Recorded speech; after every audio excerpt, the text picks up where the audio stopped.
Ladies and gentlemen, my name is Rob. Let's draw Optimus Prime.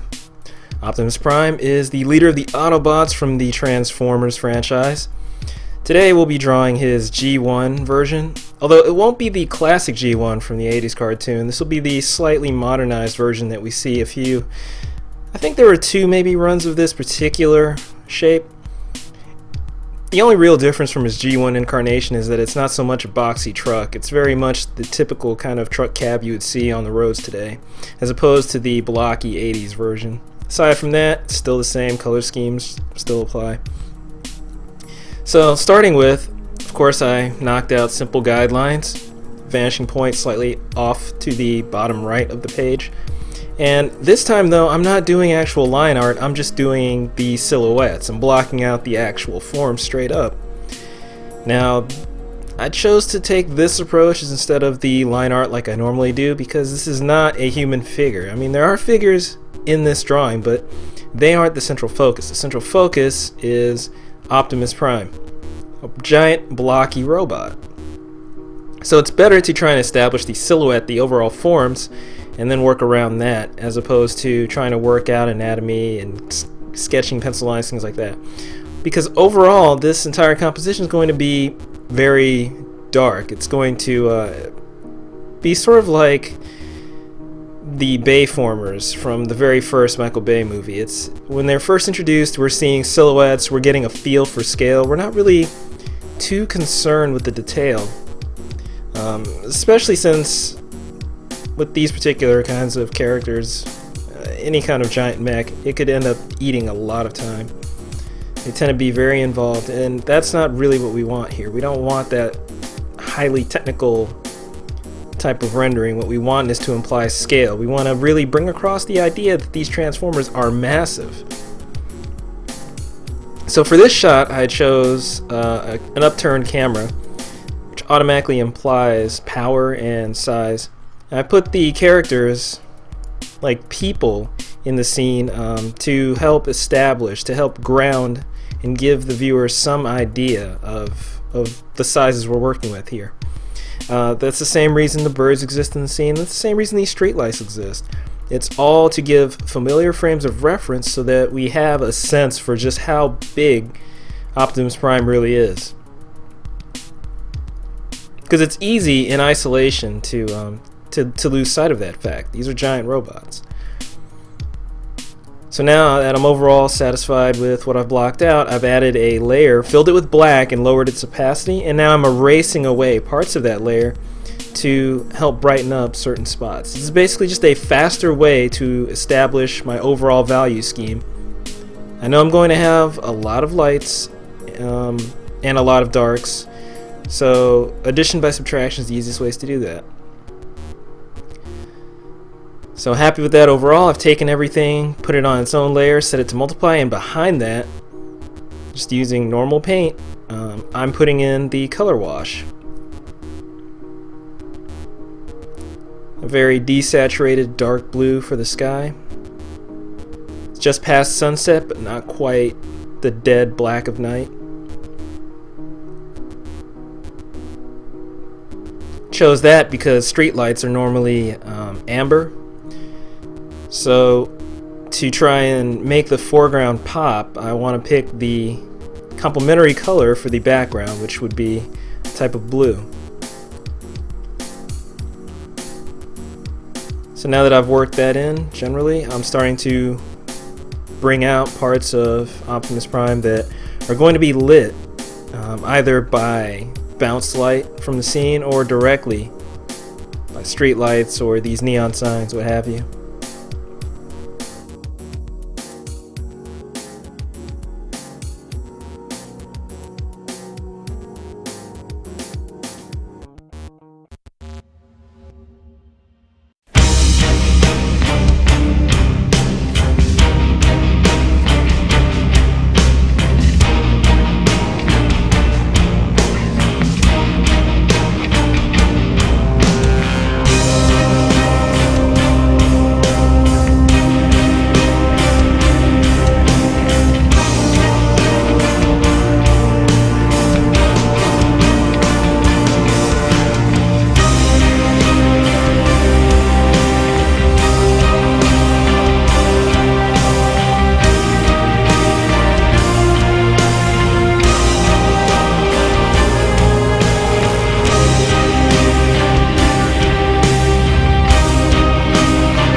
Now, as I'm working, I'm rendering different parts at different times, but overall, I'm trying to keep the level of detail across the entire image consistent.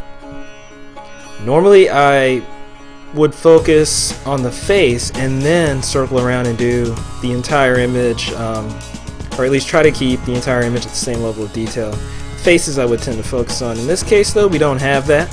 Optimus Prime does have a helmet and a face mask, and that'll draw some attention, but it won't grab attention like a normal human face. When you first see this image, you're going to be drawn toward the parts of the image that are brighter, and then you'll be drawn to the silhouettes of the humans, any kind of humanoid figure. So you'll notice the silhouette of Prime, the silhouette of the characters, but you're not going to notice faces. So as you can see, I'm kind of just jumping around, working at random spots all across the image.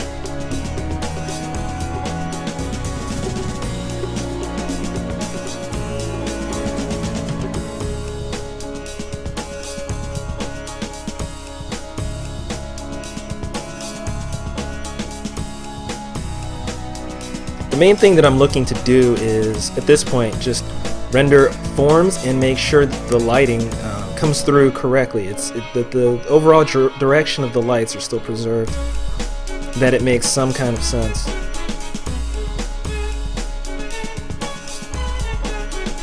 So essentially what that entails is just sampling a color for an area, going over it very, very lightly just to sort of unify it, to get rid of random streaks and things like that may be a byproduct of the first pass.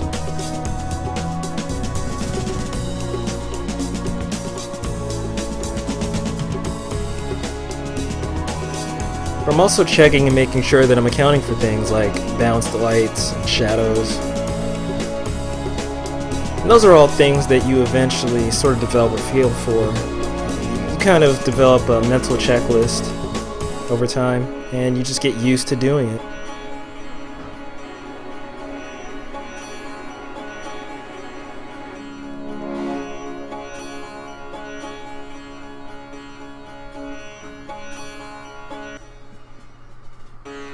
Like there we've got the bounce light from the LCD screen on the right, bouncing off of the storefront sign that's jutting off from the building. Got some bounce light coming off the street, a little bit on the mooring on the street lamp. You know, these little details, they individually don't make a huge bit of difference, but collectively they do impact the overall impression of an image. Now here I'm just adding detail to the street signs.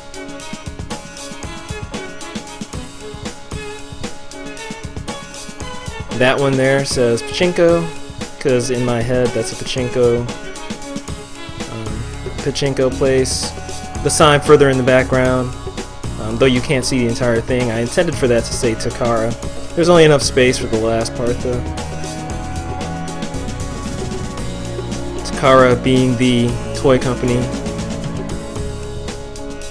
that originally put out the Transformers.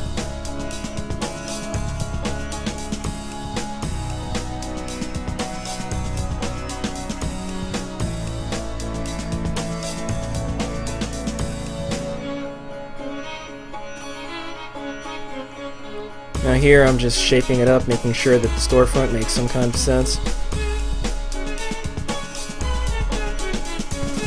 As I said though, this is a very Bayformers feeling scene, and as such there's going to be quite a bit of lens flare, so I have a lot of light sources and I'm just making sure that those are well defined before adding in the flares. And this Pachinko sign, this is just a detail that I noticed from my time in Japan. They tend to have fully animated scenes from whatever popular anime is at the time in front of these pachinko slots, and they tend to advertise special edition slot machines. Or pachinko machines, excuse me.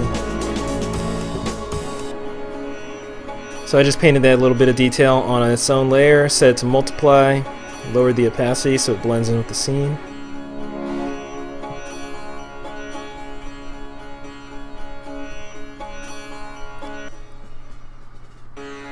For For the most part though, you do want to work with just a single layer. So you can see that I only really pull out an extra layer when I'm trying to accomplish a very specific task.